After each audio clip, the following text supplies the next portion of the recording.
Oh, we've got an order. Monkey Colada. I bet you I can show them how to make it faster than you can get it from the warehouse.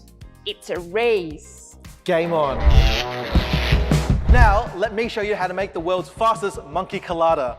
First thing you'll need is pineapple juice. Nice long pour of pineapple juice. Fresh. Next, a little splash of lime juice. Here's some we prepared earlier. Now you're gonna need some coconut water.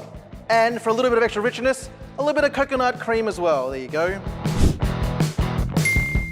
Lastly, we've got a nice big tablespoon of sugar. In we go.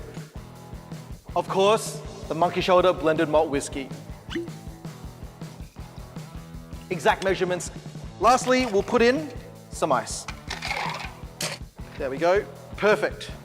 Now as this blends, I'm going to tell you everything I know about the universe.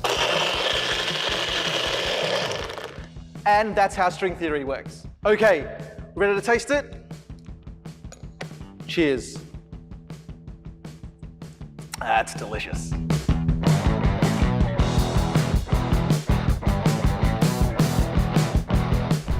Gotcha this time. It was close. Oh, that's my drink. Put that down. What?